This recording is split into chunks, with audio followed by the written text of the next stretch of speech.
Hi, my name is Alexandra Key, and for my case scenario, I used a 17-year-old girl named Chin. She lived in Israel, and she went to the hospital after being struck by a car and died in the hospital. So her parents made an appeal to the courts to have her eggs extracted from her body after she passed away, and the court granted permission for the extraction of her eggs. But whenever her family went to get to see if the eggs could be fertilized, the courts wouldn't approve it. So they had their daughter's eggs, but the eggs were not allowed to be fertilized. So there's a few ethical principles that I noticed with this, and the biggest one was autonomy for me. So Chin's not alive to decide whether or not she wanted her eggs to be fertilized. So it's not a question of would she have wanted to raise kids, but if she would have wanted her children or child to exist without her being able to raise it. Another issue was non-maleficence. So because Chin's not around to make the decision, she can't mandate how her child would have been raised. So there comes into play is there harm to the child if the child is born and knows that their mother did not consent to the birth. There's a lot of different issues on how the child is raised and situations involving that. And lastly, beneficence. So by allowing Chin's parents to fertilize their deceased daughter's eggs, it kind of gives Chin's family a sense of fulfillment in knowing that their daughter did pass away, but that their legacy and their daughter's legacy is still being continued, and it might just provide some closure with all the grief. And so some historical context in the background of this. So this is actually the first case that I could find in which a deceased female's eggs were allowed to be extracted without explicit consent. So this happened in Israel, as I mentioned earlier, but in 2010, a woman who was at a hospital in Massachusetts died of a sudden illness, and her husband appealed to have her eggs extracted, and it was denied. There's many other cases like that. On the other hand, postmortem sperm retrieval is maybe not very common, but there have been many appeals that have been granted for that. And one was an Iowa case with, his name was Daniel Christie. His wife had an appeal for postmortem sperm retrieval, and it was approved. So there's a lot of historical context issues that go along with it. And the first one is psychological.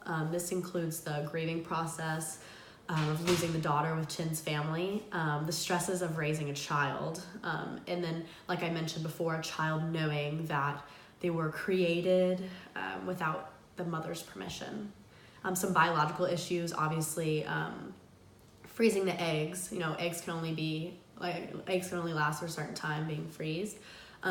There's also an issue with egg fertilization. So I believe it's 22 to 48 hours after a person dies is the optimal time that eggs can be extracted and still continue to be, or are able to be fertilized in the future. So that's a big part of it. And then there's the physical things. So if the egg were to be fertilized and the child were to develop and grow into their own person, there'd be the issue of adoption.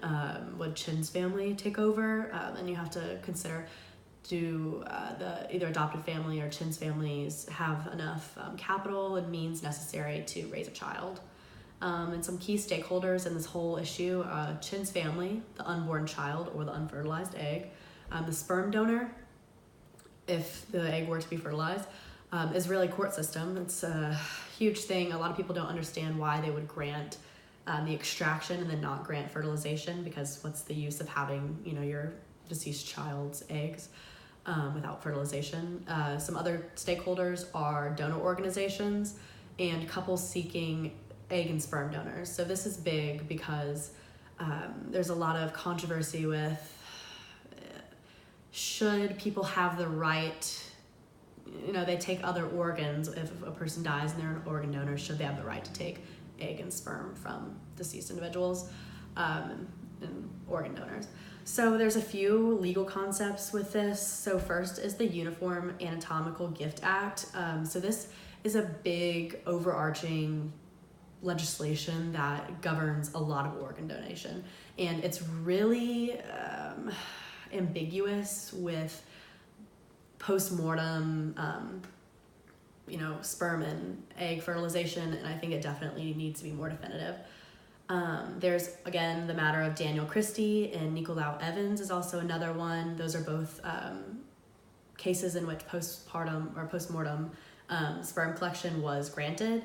And there's also the American Society for Reproductive Medicine, and that requires a partner's permission to engage in the post-mortem collection of gametes. So again, a lot of really ambiguous findings with this.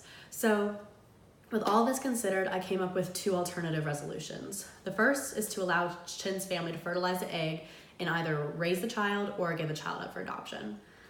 So again, the pros with this are prolonging Chin's legacy, helping with the grieving process. A child's born, that's always a great thing.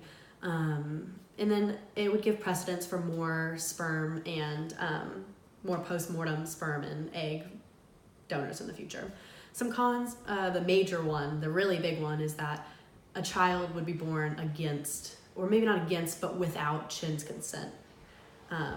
Huge. Again, the child may not be raised to what Chin would have believed or wanted it to be raised to. So there's a lot of also issues with how the child's going to be raised. My second resolution is to completely ban extracting donor eggs from a deceased individual if there's not explicit consent prior to the person dying. So some really big pros to this is that it protects future organ donors. So a lot of people have misconceptions about being organ donors already and worrying that your gametes are going to be reproduced and you're going to have children living after you. That whole risk is a big issue. So that's definitely a big pro of limiting this kind of use. And also unnecessary extractions are avoided. So if, like I said earlier, it's confusing why Israeli court systems allowed the family to extract her egg, but wouldn't allow them to fertilize it. It's like, what did they think she was going to do with the eggs once they were done? Like, I don't know. That saving families that pain is definitely a big pro to that resolution as well. And some cons. Obviously, Chin's family is not going to be happy about it. Chin's legacy ends, and there's less sperm and egg availability for seeking donors. So lastly, I did choose the second resolution. So I'm going to stand by the side of protecting Chin's rights because she didn't give explicit consent, and by protecting the rights of future donors. So overall, this was a really interesting case. I really enjoyed reviewing this, and I feel confident in my second resolution.